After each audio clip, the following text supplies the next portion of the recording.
If you can, describe the pain to me. Not between 1 and 10, but is it like getting your finger slammed in the door? Is it like getting a broken bone, toothache? What is the pain like? For me, I've always described it as like a knife just like being like moved around like inside of my bones and stuff. Like trying to like, seems like it's trying to like carve its way out. It's always been like hard to describe, but that's always been like the closest thing I can like come up to it feeling like.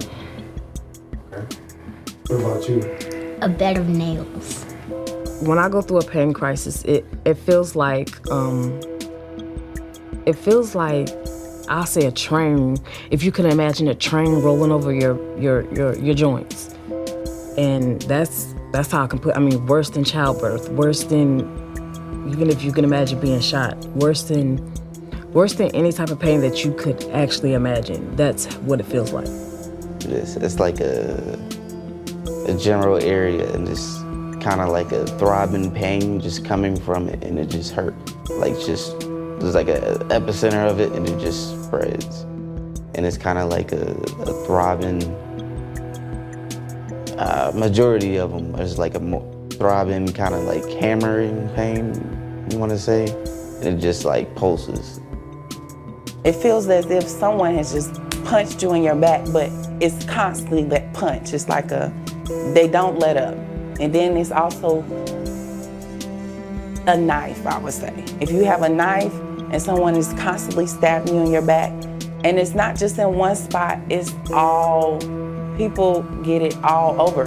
Whichever, wherever you get it. In my case, it's all over in my lower back. It's the whole back from, I would say, my mid-back up. When Chandler was in preschool, he had a teacher, and she was like, when we first told her about it later, she and I got to know each other, and she said, for a while I was afraid to touch him because, and that now it makes me cry thinking about it, but because that's not what it's about, So even though we had gave them all these things, to think that somebody would be afraid to touch him because of it is, that's heartbreaking as a parent.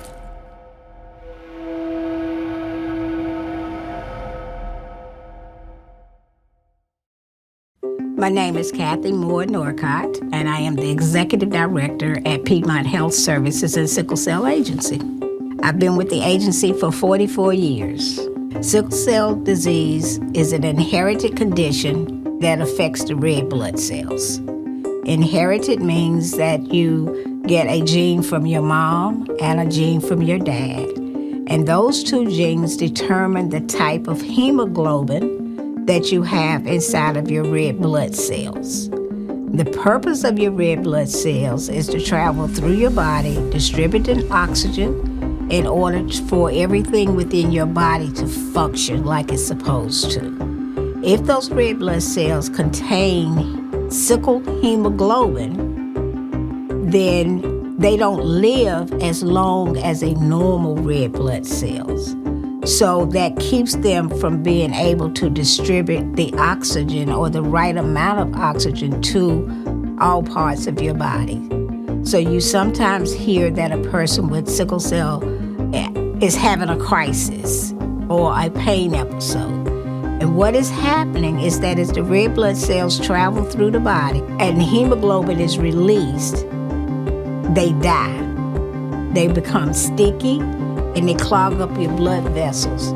So just as if you would take a rubber band and tie it around your finger, if you left it there long enough, you would start having pain. So when a person is having a pain episode or a pain crisis, it's because somewhere within their bodies, these blood cells have started clogging up their arteries and their veins, and they can't flow like they need to.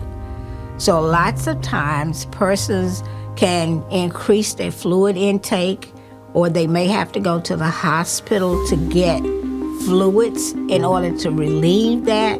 But what you hear a lot about is that people want to have the pain relieved. So therefore they're taking narcotics in order to get rid of the pain. Some people can take Tylenol or Motrin and the pain, or leave Advil and pain goes away. But more often, people end up having to get some stronger narcotics or take a stronger narcotic to relieve the pain. But until that clogging is released, they're going to have the pain.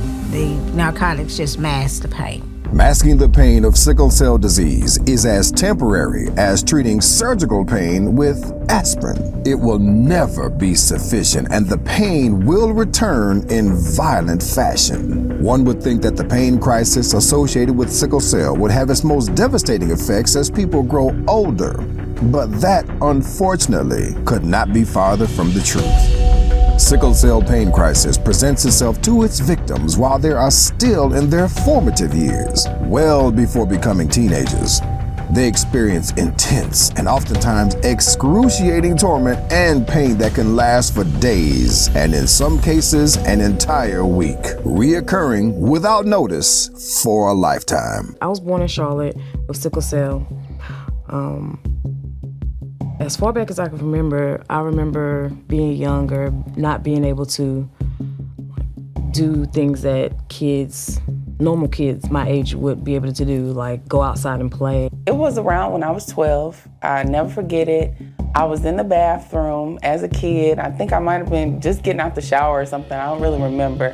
Like a kid playing around, having fun, jumping around, and I fell. The way I fell, I fell backwards on the toilet, like the edge of the toilet seat, and it hit me dead in my lower back. I became aware of sickle cell, that I had it, and it was affecting me probably about like the age of 7. What I remember about that day, I remember running and then just getting a little shortness of breath, and then like my chest just started hurting all over my ribs, and then that pain never really went away. I have the trait. Chandler is my son. He was our first child that had sickle cell. So Chandler was born in 2001. So that really was the first time that, we kind of had to, I guess, come face to face with what sickle cell was. Well, the ones that have the sickle cell disease, which would be, my son and my daughter, Chloe, they actually have pain crises. So we went to the hospital. When we got to the hospital, she realized, Travis, you have sickle cell. She knew I had it because I had so many episodes when I was a baby, but those episodes I wouldn't remember because I was so young. But she remembered once we got to the hospital, you have sickle cell. The doctor said you have sickle cell. This is a crisis coming on. I remember one time there was a contest at school and all of the 5th graders went to Care Wins, but I couldn't go because I was so sick. I remember hiding my sickness from my mom just so that I could go. I mean, I was throwing up. My body was hurting so bad. I had a fever, and I told my mom, I'm okay. I just want to go and hang out with my friends. And she knew. She could look in my eyes and tell when I was sick. Like even going home that day, and then end up carrying on, and then a few days later, I was in hospital. I remember that. Got hospitalized for about a week, a little over a week. We had another daughter, Sydney, who had sickle cell disease also. Sydney was born on May 11, 2009. And so when she passed, it was June 28, 2012. And at the time leading up to that, she had just had some kind of minor symptoms like a low-grade fever, but we had taken her to the pediatrician. They were like, oh, it's just a viral thing, send us back home. And then we went to urgent care a couple days later, and they said the same thing, it's just a viral thing, let it run its course. Well, the day that she actually passed, she had a doctor's appointment at the hematology-oncology clinic where we see her hematologist. But she passed away that morning prior to going to that appointment, so we never made it. I, of course, living with sickle cell. I have 2 daughters. I have a 2-year-old and a 7-year-old. Tell me their names. Aviana and Adore. I have a 7-year-old. She's like my go-to girl. She knows when I'm sick. She knows when I'm sick. She knows when I'm not feeling good, because she'll hold the house down. And I hate that I have to put that responsibility on her being that age, but she's like she can feel what I feel.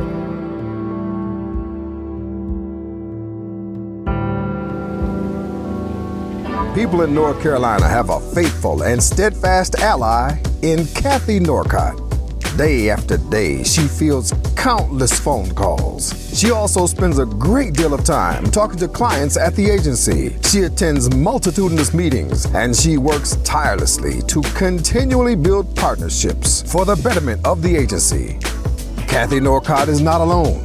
She has an outstanding administrative staff by her side. She also has dedicated champions for sickle cell disease on the front lines and in the state capitol. I'm Dr. Gladys S. Robinson. I'm a North Carolina state senator, and I've been in office for 5 terms, which is 10 years. My name is Azizi Coleman. I am the program director, one of the program directors for Piedmont Health Services and Sickle Cell Agency, and I serve the Charlotte area. I've been with the agency for about 7 years, working sickle cell for about 12. I was recruited as executive director in 1982 by former Senator Bill Martin, who was my predecessor in the seat, one of the two, and came into the agency when it had little money and 2 employees and very little of anything else. And their request was for me to help to build the agency.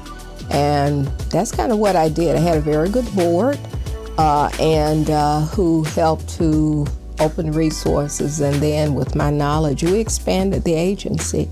As a matter of fact, the current executive director, Kathy Norcott, was then an outreach worker, and Karen was a bookkeeper. So those were the 2 that were here, and they have remained here. And with their support, we've been able to expand the agency really to where it is today. This job provides me with gratification from a simple fact of just having or being a voice for those who don't have a voice.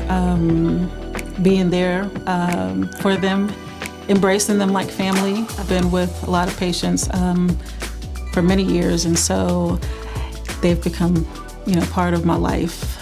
What I do. So a lot of times I tell people that sickle cell does not fall into just an 8 to 5 schedule like normal work, but it can be, 24 hours a day. And so you can't look at it just as a job, it's a purpose. Some of the words that they describe sickle cell, sicklers, they'll call patients sicklers. Sicklers. I hated that. The main one that comes to mind is drug addicts. They call us the drug seekers. And drug seeking is a big one, right? So let's talk about that one. So when a provider says that you're drug seeking, it's true. But that's because they're in pain. Not because they are a drug addict. They're in pain and they want relief. If you get into a car accident and you go to the ER, you are seeking drugs, right? Seeking pain medicine. You want them to identify the cause of the pain. You want them to give you some relief from the pain. And when possible, you want them to even cure whatever's causing the pain. I'm not sure why providers make it such a bad thing. I do know why, but you can't refer to all patients as drug seeking. Sickle cell disease affects millions of people throughout the world and is particularly common among those whose ancestry originated from sub-Saharan Africa, Spanish-speaking regions in the Western Hemisphere, South America, the Caribbean, and Central America, Saudi Arabia, India, and Mediterranean countries such as Turkey, Greece, and Italy. It is highly unlikely that the millions of people affected with sickle cell disease worldwide are merely drug seekers. In fact, sickle cell disease occurs most often among people from parts of the world where malaria was or is common. Given those facts, it's also highly unlikely that this disease, sickle cell, can be relegated to affecting just one group of people, especially given its global reach. However, in the United States, it has seemingly become just that.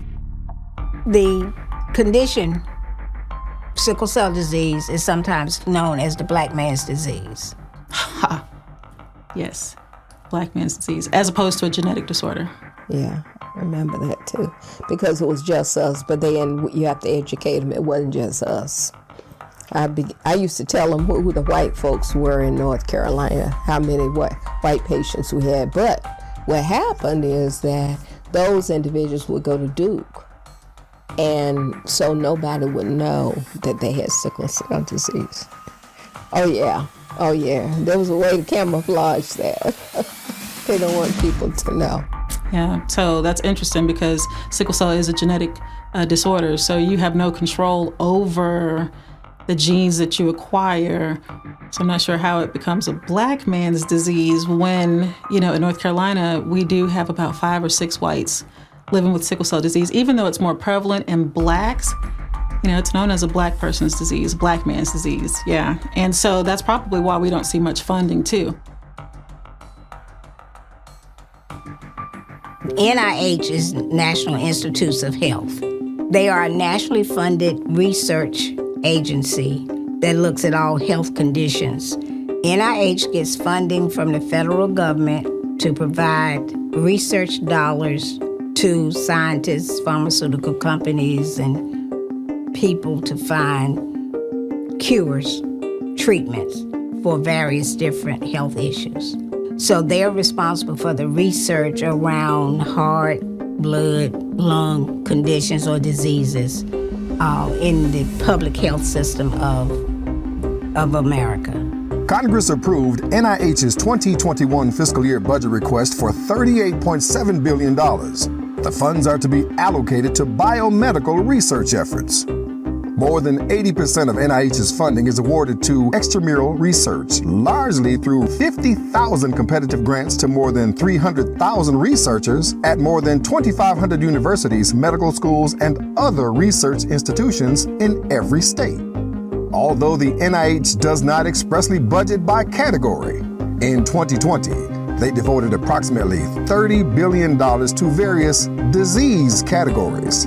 According to the Estimates of Funding for Various Research Conditions and Disease Categories report published February 2020, the NIH allocated money to as many as 292 different disease categories. Sickle cell was one of them. One of the most unnerving findings in that report was several categories do not necessarily remind one of a disease. Additionally, most of them outranked sickle cell's annual research funding by tens to hundreds of millions of dollars, and none of them have an annual mortality rate as high as sickle cell disease. You only have $147 million going to NIH for sickle cell research. Why isn't it $1 billion? Look how long it's been around. Look at the impacts, in terms of patients. Look at the mortality rate. Funding from the federal government sometimes follows the cliche, the squeaky wheel, the one that makes the most noise. And sickle cell disease has not had the squeaky wheel. It has not had anyone on the Capitol, up on the Hill, speaking loudly over the years. We do have our Sickle Cell Disease Association of America, which has about almost 50 affiliates, if not more, in various different communities. But we have not been able to afford a lobbyist to be on the Hill. We don't have any big bucks to fund yachts, first class airline trips. In 2020, $1.7 billion was spent on 10,937 lobbyists. Of that number, 1,383 were lobbyists for the pharmaceutical industry. The pharmaceutical industry led all industries and interest groups in spending $156 million on lobbying efforts. So the lobbying game is about money. It's about money because you can get a pro bono firm sometimes, a law firm that maybe has an affinity towards health and towards African Americans or understand disparities, then now may be the time. Now may be the time because, out of something bad comes something good. We've been fortunate to find some legislators who understand and who have fought to get what we have. And it has been flat for a number of years. So that's pretty much another health disparity because it's a black man's disease.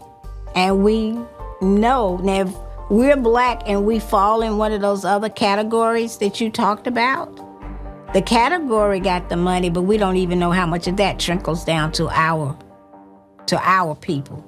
According to the Senate Office of Public Records, the Sickle Cell Disease Association of America has spent less than $650,000 lobbying for sickle cell since the year 2000. It has also only employed 60 lobbyists, 60 in those same years. They employed no lobbyists in 2013 or 2014. And the Sickle Cell Association of America last lobbied for sickle cell funding in 2014, and they spent no money that year. The lack of funding is the reason why we probably don't have a universal cure. Sickle cell disease was discovered in America in 1910. It was determined what caused the condition in the 1950s. Sickle cell has been around this long. My question always to people is, why isn't it cured? We know that Francis Collins, who found the human genome, found it on the basis of sickle cell. He's now the director of the NIH. So with that kind of knowledge and support, why is everything else being cured and sickle cell isn't? So you have a name, you have a cause. But we're now still in 2020 and we don't have a cure. You know the conditions that it causes for a person living with the condition, but you haven't poured the money in there to treat it. There is a trickle-down effect from the lack of funding for sickle cell disease that reaches all the way to the frontline hospitals and healthcare facilities with life-threatening ramifications. Sickle cell funding pales in comparison to other diseases, and the effects reach deeper than the research lab. As a respected pediatrician and emergency room department physician at Boston Medical Center stated, what we learn about sickle cell disease in med school is usually covered in 20 minutes. My work that brings me the least gratification would be identifying the racial disparities and racial bias that are from providers and doctors and nurses who took a Hippocratic oath to do no harm. And so seeing the injustice in the hospital is very hurtful. I've been with patients in the ER. Usually when I go into the ER, I don't share with them who I am. So a lot of times nurses or doctors will perceive that I'm a friend of the patient or a family member. I've seen nurses curse at patients. I've seen them use, I don't want to say derogatory words, but it's almost like condescending, or you're not in pain, or you're still in pain, or they don't believe them. And I've seen nurses withhold pain medication from patients. I had a bad experience going to the emergency room. The doctor, he did not listen to anything that I said. He didn't want to go with my care plan that the doctor set in place. He gave me some medicine I had never had before, didn't ask me if I was allergic to the medicine, didn't ask me if I had ever had the medicine. They just came in the room, injected me with the medicine, and all I know is that I had a full-blown panic attack. Heart was racing out of my chest. I felt like I was going to die, like literally I had an out-of-body experience. I seen like a whole funeral procession, my funeral. And when they finally got me calm, they were like, you had a bad reaction. I'm like, I know, because I had to tell them, don't give me that medicine again. Y'all need to call my doctor and do what y'all normally do. But it's hard trying to talk to someone who doesn't believe you're in pain. One incident that comes to mind is when I was my freshman year in college, when I was away from home in a whole new state, 4 hours away from home, and I had a crisis. The experience was really scary, especially when I'm having a crisis. You know, I always can depend on my mom. I can always depend on my aunt. But in this case, I was by myself in a big old state, and I had to get to the hospital. Once I got to the hospital, I had a Caucasian doctor. After I waited for 3 hours in pain, she finally came to my room, and she told me that they were not going to give me any pain medication. She told me they were not going to do anything else to help me, and that I was fine. The final resolve was another doctor actually came on after her, which was like an hour time span. So mind you, I've been here almost 4 or 5 hours in pain, and I'm just getting fluid. Fluid, it helps, but it's not gonna stop the pain. So once that doctor came on, who happened to be African American, who knew the background of sickle cell, she then was like, I'm gonna go ahead and put you in the hospital, I understand. She got the nurse in to get me pain medications, and I was able to then come down in the pain, and I might have been in the hospital a week after that point. There was a time I was at the emergency room, and we had been waiting for like 2 hours. It was going on like the second hour. And then this is finally your screening, where they come check your vitals. And so I remember telling this one nurse, hey, he's having a crisis in his leg, so you want to, kind of be slow and gentle with him. He was already seemed like he was rushing, like, you know what I mean? It's just here, there, okay, yeah, come on, let me get this so I can, just kind of move on to the next person. And he goes over and gets the wheelchair, and I was like, hey, just slow down. This kid is like 6'4". So he sits down in the wheelchair, and the nurse grabs his leg that's, he's having the crisis, and rams it like onto the little step for the wheelchair. I was livid. The guy was pushing me in the room to get, check my vitals and everything. And so I said, hey, I just told you he was in pain. Slow down. I don't want you to injure him anymore. So the nurse takes the wheelchair, and as he's going to the back, he ran my knee right into the side of the border of the door. And I lost it. And she took action, got his name and all that information. And when she was kind of telling him, background what she does, he kind of straightened up a little bit towards the end of getting my vitals. One day, some young ladies we had who were students at A&T came into my office, and I think it was this office during that time, and they said to me, Dr. Robinson, it was 2 young women. We're just upset, we're distraught. And I said, what happened? We went to the emergency room, and they even put us in the hospital overnight. And the treatment was awful. They wouldn't give us pain medication like was necessary. They said, well, you just had some 2 or 3 hours ago. You don't need any more now. Well, who were they to tell the patients what they needed? If they had had cancer, they would give them as much as they needed to get that pain arrested. And so I got very angry. I was a little bit more militant then than I am now. I was very upset. You treat my young black women like this. And so I went to the president of the hospital. He's gone now, he's deceased. But I said to him, now, either you straighten up your system or we're going to bring the media in. You are either going to straighten this mess up and stop treating my patients like drug addicts, or else I'm bringing the media and the whole community. And out of that kind of combative relationship came some results. And it's heart-wrenching, because you just don't expect that from providers. People who are supposed to care, people who went to school to care, people, like the expectation when you show up is for help. And sometimes you don't get it, or sometimes patients don't get it. I've made allies with some nurses and doctors in the ER, inpatient. So when a disparity or the mistreatment happens, they'll call me and say, hey, we need you up here.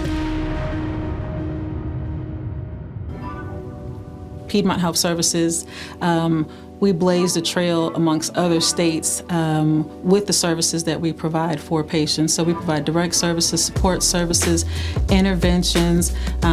We develop resources for patients. We do support groups. We do an annual sickle cell run walk in Charlotte. And then also, which is something that's really prevalent for the agency, is a summer camp. And I think we've been doing that summer camp for like 40 or 45 years. Right, we actually have adult patients now who remember the camp, right, and they still want to go to camp as an adult. 40-year-old want to go to camp, but it's been such a really big deal. So the great thing with this camp, it's not like other camps. Only sickle cell patients are allowed to go to this camp for a week long. They get to just be, and I don't want to say normal, they get to be normal. They get to swim, they get to horseback ride, they get to do whatever for a week in the country and just be free. They have nurses and doctors on staff, so it's just a really good time for them. So I'm really proud of that with the agency, that it's been going on for so long. I would want to say to patients first, know that you're loved. I love you, we love you. There's a whole lot of support for you. There's a whole lot of people willing to give you a voice. I know sometimes when you're in pain or you're in a crisis or you're going through different things, you don't have that voice, but just know that we're here to be that voice for you. To those providers who I've come into contact with,